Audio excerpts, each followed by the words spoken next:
साहब इन लोग का, अरे आपको बात करने में सुनने में तकलीफ हो रहा है इनको। क्या सुनने में बार बार क्या बोल रहे हैं? एचआर से बात कीजिए, एचआर से बात कीजिए। क्या है? अब जीएम में तो भगवान है, नहीं अब जीएम में तो भगवान है।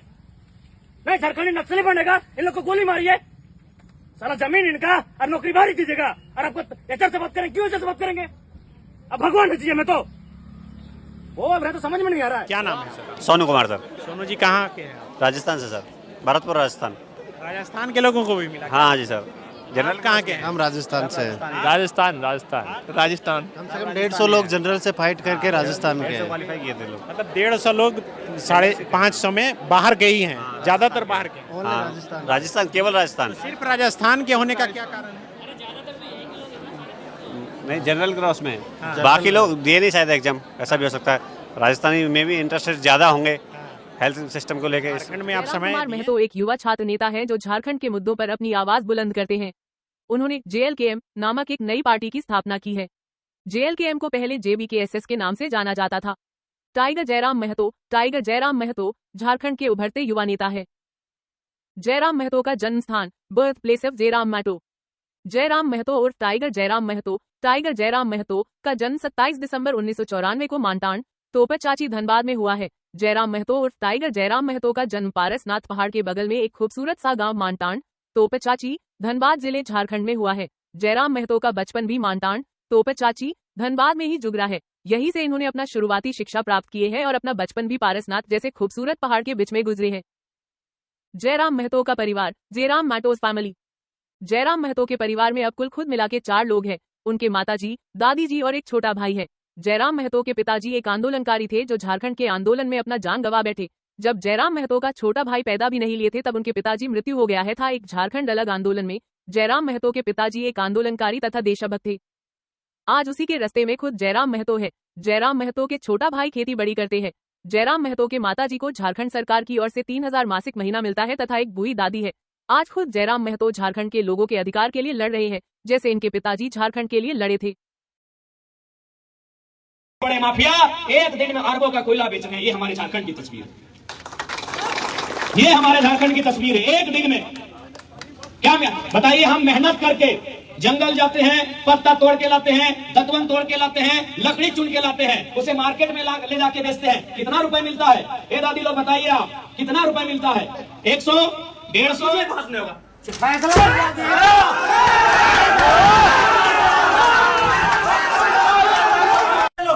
निर्लज है आप लोग, बेशरम लोग हैं आप लोग। मैनेजमेंट भी और जो यहाँ आउटसोर्सिंग एजेंसी कंपनी है, आतंकवाद से पूरे लोग हैं आप लोग। आपके पास उत्तर नहीं है कि किन के अंडर काम कर रहे हैं। कल तो ये मर जाएंगे, कौन जवाब देगा? कौन जवाब देगा? आपके सामने मौन है, आप मौन है, मौत है, तो कौन उत्तर देगा? ये 300 इतना ही ना, यानी दिन भर मेहनत करने के बाद आपको मिलता है 300। और यहाँ माफिया लोग दिन में 3 लाख से लेकर 30 करोड़ तक कमाते हैं। ये मेरे झारखंड की तस्वीर है। इसलिए इस राज की तस्वीर को आपको बदलना होगा। इस राज की तस्वीर को 2 चीजों से बदल सकते हैं, या तो मतदान से या तो गुलाम से। हम चाहेंगे कि पहली तस्वीर, पहला प्रयास मतदान से हो, यानी अच्छे नेताओं को चुनना है। आज आपके बीच आएंगे, यही हेमंत बाबू आएंगे, क्योंकि आदिवासी समाज में उनको लोग बहुत मानते हैं। आके आपसे कहेंगे कि हम आदिवासी का बेटा है, आदिवासी का भाई है। लेकिन एक बात जान लीजिए, उनसे भी हिसाब लीजिएगा कि हेमंत बाबू, हम लोगों ने सरकार इसलिए बनाया था कि हमारी माँ बहन को सम्मान मिले, हमारे नौजवानों को रोजगार मिले। 1000 रुपए मैया सम्मान योजना के लिए हमने सरकार नहीं बनाया था। आज हेमंत सोरेन जी की पत्नी क्या है आपको मालूम है? गांडे की विधायक है। उनको विधायक बनने में कितना खर्चा हुआ मालूम है? 10 करोड़।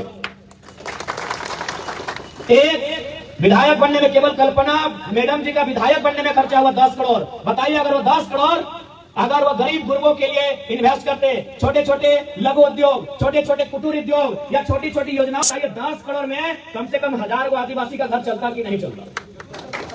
ये केवल बताते हैं कि हम आदिवासी का बेटा है, आदिवासी की सरकार है। लेकिन हमको लगता है आदिवासी की सरकार नहीं, सरकार में केवल उनका परिवार है। ये तो भला हो दीदी, ये तो भला हो कि हेमंत सोरेन, बसंत सोरेन और सीता सोरेन का बेटा और बेटी है ना, उसका उम्र 25 साल पार नहीं हुआ है। नहीं तो उसी परिवार में और 5 को विधायक होता। आप केवल वोट देते हैं, 15 किलोमीटर पैदल चल के आते, जंगल जाते, लकड़ी चुन के लाते, हाट में बेचते, और बस वही गरीबी में हम लोग का जिंदगी चल रहा है। सही बोल रहे हैं। जिस दिन हेमंत सोरेन जी, बसंत सोरेन जी और सीता सोरेन जी, इनका बेटा और बेटी की उम्र जिस दिन 25 साल पार होगा, वो विधायक होंगे। इस दिन के लिए झारखंड राज्य आपने नहीं बनाया था। इस दिन के लिए हमने झारखंड राज्य नहीं बनाया था, एक परिवार के लिए झारखंड राज्य नहीं बना था। ये झारखंड राज्य 3.25 करोड़ की आबादी के लिए बना था। ये झारखंड राज्य उनकी सुख सुविधा के लिए बना था। ये झारखंड राज्य उनके हक अधिकार के लिए, उनके न्याय के लिए बना था। लेकिन आज ऐसा लगता है कि झारखंड राज्य कुछ परिवारों का झारखंड राज्य बन के रह गया है। ये झारखंड राज्य हमने 81 विधायक बनाने के लिए अलग नहीं किया था। ये झारखंड हमने 81,000 नौजवानों को रोजगार देने के लिए अलग किया था। लेकिन आज हम 81 विधायक बना के रह गए। यही हमें लगता है बहुत सारी भाई लोग हैं जो आज CGL की तैयारी कर रहे हैं। कितने भाई हैं जो कॉलेज के छात्र हैं? हाथ खड़ा कीजिए। इतने हैं। बहन लोग आप लोग कितनी है जो कॉलेज जाती हैं? आप लोग कॉलेज नहीं जाती हैं? अच्छा, स्कूल वाली है। आज CGL को लेकर बच्चे धरने में बैठे हैं। आज CGL में 25 से लेकर 30 लाख में पेपर लीक हुआ है। आप बताइए, इस बोरियो के क्षेत्र से मैं आपसे पूछना चाहता हूं, कितने माता पिता ऐसे हैं जो अपने बच्चों के लिए 25 लाख में नौकरी खरीद के देंगे? अरे आप तो छोड़िए, यहाँ हमारे पुलिसकर्मी भैया लोग हैं, छोटा बाबू है, बड़ा बाबू है, मैं इनसे ही पूछता हूँ, क्या ये लोग 25 लाख 30 लाख में अपने बेटे के लिए नौकरी खरीद पाएंगे? ये पुलिस में है, इनको शायद सरकार 50,000 रुपए तनख्वाह भी देती है, लेकिन 25 लाख में अपने बेटे के लिए नौकरी ये भी नहीं खरीद पाएंगे। तो हम और आप तो हाट बाजार करने वाले हैं, कहां से उनके नौकरी को खरीद पाएंगे? क्या गलत बोल रहे हैं? 25 नहीं 27 लाख में पेपर लीक का मामला सामने आया है। जब पकड़े गए उन्होंने खुद स्वीकार किया है कि 27 लाख में धांधली हुआ है। बताइए कितने लोग हैं जो 27 लाख में अपना बेटा के लिए, अपनी बेटी के लिए एक नौकरी खरीद के ला के देंगे? इसलिए आप इस भूल से आपको आना होगा कि हेमंत सोरेन जी आदिवासी के हितैषी हैं। वो केवल और केवल अपने परिवार के हितैषी हैं। बस इंतजार है कि कब उनके परिवार में और उनका बेटा, उनका भतीजा, उनकी बेटी 25 साल की उम्र पार करे। मैं आपको गारंटी देता हूं, जिस दिन 25 साल की उम्र पार होगी वे विधायक का चुनाव लड़ेंगे। अभी आपको तय करना है कि आपको इसी प्रकार हाट बाजार में जाके दुतवन बेचना है, पत्ता बेचना है, इसी प्रकार लाचारी बेबसी में जीना है, या लड़के जो झारखंड हमने लड़के लिया था उसी प्रकार अपना अधिकार लड़के लेना है। कि आपको तय करना है, क्या आपको तय करना है कि झारखंड राज्य क्यों बना था। इसलिए आज हम लोग स्पष्ट कहना चाहेंगे कि झारखंड राज्य तो हमें मिला, लेकिन यहाँ के आदिवासियों की मांग थी सरना धर्म कोड, आज तक नहीं मिला। आज जेल कैंप पार्टी सरना धर्म कोड का पक्षधर है। हम लोग अगर आते हैं सत्ता में, सरना धर्म कोड के मामले को मजबूती से रखेंगे और उसके लिए प्रयासरत रहेंगे। आज आदिवासी राज्य में आदिवासियों की अलग पहचान, सरना धर्म कोड तो कोई बात ही नहीं होता है। यदि हम लोग आते हैं तो पेशा कानून को मजबूती से उठाएंगे, पेशा कानून का हम लोग पक्षधर रहेंगे। पेशा कानून का मतलब क्या होता है, ये आदिवासी समाज को समझना चाहिए। पेशा कानून यानी आपकी जमीन की खरीद बिक्री बिना ग्राम सभा की अनुमति से नहीं होगी। आपकी जमीन पर कोई योजना बिना ग्राम सभा की मंजूरी से नहीं होगी। और साथ ही साथ कुछ छोटे छोटे केस मुकदमे, जैसे अभी चोरी हुआ आप बड़ा बाबू के पास चले गए, मारपीट हुआ आप बड़ा बाबू के पास थाना चले गए। अगर पेशा कानून स्थापित होता है तो छोटे छोटे मामलों में आपको थाना पुलिस जाने की आवश्यकता नहीं होगी। पेशा कानून में यह प्रावधान है। तो हम लोग पेशा कानून के पक्षधर हैं। आदिवासी राज बोलने से आदिवासी राज नहीं होता है। इस राज्य में CNT कानून है, संथाल परगना में SPD कानून है। SPD कानून का मतलब है आपकी जमीन को कोई खरीदे ना, आपकी जमीन की बिक्री ना हो। क्योंकि अंग्रेजों के काल में चाहे भगवान बिरसा मुंडा की बात रहे, तिलका मांझी की बात रहे, बुद्धू भगत की बात रहे, रघुनाथ महतो की बात रहे, या शेख भिखारी की बात रहे, टिके तुमराव की बात रहे, जिन्होंने इस राज्य के लिए अपना बलिदान दिया है, उनका एक ही नारा था कि जमीन हमारी है, हम खजाना नहीं देंगे। ये जमीन हमारी है, इस जमीन में हम खजाना नहीं देंगे। ये जमीन हमारी है, हम खजाना नहीं देंगे। सिद्धू कानों की बात रहे, चांद भैरव की बात रहे, चांद को महतो की बात रहे, या फूलो झानों की बात रहे, एक ही नारा गूंजा था कि हमारी जमीन है, इस जमीन पे हम खजाना नहीं देंगे। यानी हमारे लिए सबसे इंपॉर्टेंट क्या है? जमीन है। जमीन से बड़ा कुछ नहीं। आज हमारे बाद इस जमीन पर हमारी आने वाली पीढ़ी खाएगी, उनके चले जाने के बाद उनकी आने वाली पीढ़ी खाएगी कि नहीं?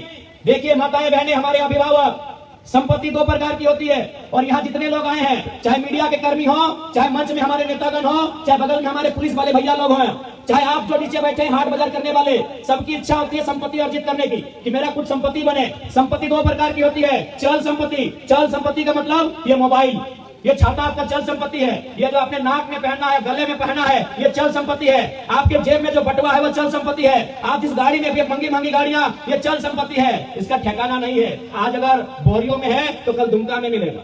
एक ही चीज का ठिकाना है, ये जमीन का टुकड़ा आज भी बोरियों में है और 100 साल बाद भी बोरियों में रहेगा। पर हमारी लड़ाई इसी जमीन के टुकड़े की लड़ाई है। झारखंड, झारखंड में क्या लिखा है? झारखंड। झाड़ मतलब क्या होता है? जंगल। और खंड मतलब जमीन का टुकड़ा। ये जमीन के टुकड़े की लड़ाई है।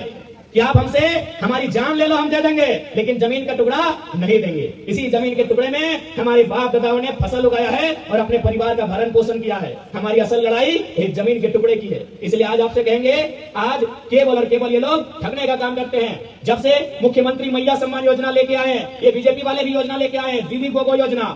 मैं चाहूंगा स्थानीय थाना प्रभारी महोदय संज्ञान ले, और जो लोग उस प्रकार का कैंप लगा रहे हैं, चूंकि ये जिला का आदेश है, जिला कार्यालय का आदेश है कि गोगो दीदी नाम की कोई योजना नहीं चल रही है, तो जो लोग कैंप लगा रहे हैं उनको जेल के अंदर डालिए। हमारी झारखंड की जनता को गुमराह करने को कोई हक नहीं है, हमारी भोली भाली जनता को भलाने का कोई हक नहीं है। इसलिए मेरा स्थानीय थाना प्रभारी महोदय सामने है, आपसे मेरा विनती होगा कि जो लोग दीदी गोगो योजना के नाम पर फॉर्म भरवा रहे हैं, उस कैंप में आप घुसिए, उन्हें डंडे से मारिए और जेल में बंद कीजिए। उन्हें हमारी भावनाओं से खेलने का कोई हक नहीं है।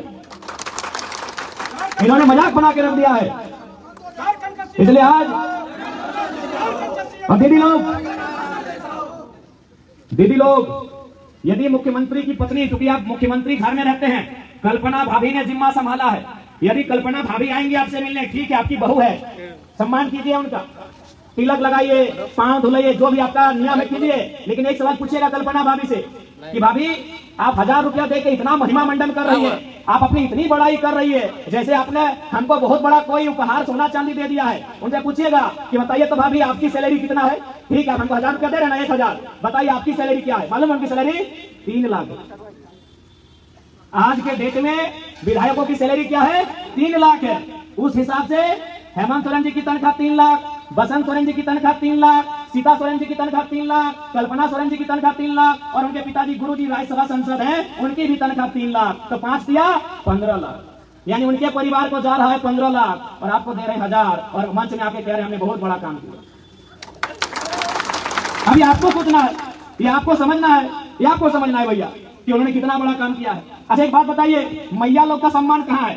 पहला बात, मैया का सम्मान मैया के सम्मान में नहीं है, मैया का सम्मान उसके भैया के सम्मान में होता है, मैया का सम्मान उसके बप्पा के सम्मान में होता है, मैया का सम्मान उसके पति के सम्मान में होता है। तो सरकार से बोलिए, बीजेपी वालों से भी बोलिए कि ये ड्रामा, ये मैया सम्मान का योजना का ड्रामा, ये दीदी को ड्रामा बंद कीजिए। यदि आपको सच में मैया को सम्मान देना है तो हमारे घर में जो पढ़े लिखे लड़का और लड़की है, जो पढ़ा लिखा लड़का लड़की है, उसको 15,000 से 25,000 का नौकरी कैसे मिले, ये बात कीजिए। उनको 15,000 से 25,000 का नौकरी कैसे मिले, ये बात कीजिए। क्या गलत बोल रहे हैं भैया लोग?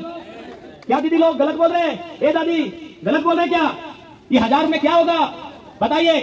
1000 रुपया में आपका राशन होगा, दाल चावल होगा, नमक होगा, तेल होगा, क्या होगा 1000 में? इसीलिए कहिए ये घपोसला, ये ड्रामा मत कीजिए।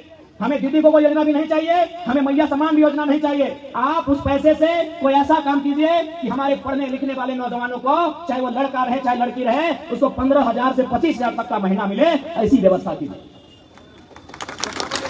अब ऐसा नहीं आप सोचिएगा कि इस राज्य में पैसा नहीं है, इस राज्य में अगर पैसा नहीं है तो कहीं नहीं है, लेकिन सवाल है कि आपका पैसा है कहाँ? आपका पैसा नेताओं के दरबार में है, आपका पैसा भ्रष्ट IAS IPS की तिजोरी में है, आपका पैसा बेईमान कॉर्पोरेट की जेब में है। इस राज्य में अगर पैसा नहीं है तो क्या बंगाल में मिलेगा, बिहार में मिलेगा? अरे झारखंड जहां कोयला है, झारखंड जहां पत्थर है, झारखंड जहां यूरेनियम है, थोरियम है, ब्रोमाइट है, क्रोमाइट है, बॉक्साइट है, आयरन है, स्टील है, गैस है, बारूद भी है झारखंड में। यदि झारखंड में नौकरी नहीं है तो क्या बंगाल और बिहार में मिलेगा? बताइए। झारखंड में पैसा है, आपका पैसा नेता ऐश कर रहे हैं। जैसे अभी मुख्यमंत्री जी को एक दिन मन किया कि चलिए क्रिकेट खेलेंगे, पता है कितना खर्चा हुआ था? 70 लाख। 70 लाख में एगो योजना आ जाएगा, 70 लाख में एगो पंचायत में योजना आ जाएगा। मालूम है अभी झारखंड में जो मंत्री लोग हैं 11-12 को, उनका घर कितना में बना है? 6 करोड़ में। आपका घर कितना में बनता है? 1,25,000। तो चलिए यही गुना भाग करते हैं, 6 करोड़ यानी 6 के बाद 7 को 0 और 1,25,000, 0 काटिए, 125 रुपए में जो है इसको गुना भाग कीजिए, 480 रिजल्ट आता है। यानी 480 को परिवार को जो आवास मिलता, एक मंत्री हड़प के बैठा है और बोलता है खजाना खाली है। कोई खजाना खाली नहीं है, आपका हिस्सा मंत्री की तिजोरी में है। मुख्यमंत्री ने इस वर्ष कई फॉर्च्यूनर लिया है, मालूम है आपको? कितना? सद्बुद्धि नहीं है, नेताओं की नियत नहीं है। और कहां से रहेगा? आधा से ज्यादा मैट्रिक फेल है, आधा से ज्यादा मैट्रिक फेल है, मालूम है कि नहीं? 12 में 6 मंत्री नॉन मैट्रिक है। कहां से इनके पास प्लानिंग रहेगा, कहां से इनके पास डिजाइनिंग रहेगा। अच्छा बताइए, इससे पहले जो बीजेपी की सरकार थी, आपके जो बच्चे स्कूल जाते थे उनका स्कूल का ड्रेस क्या था?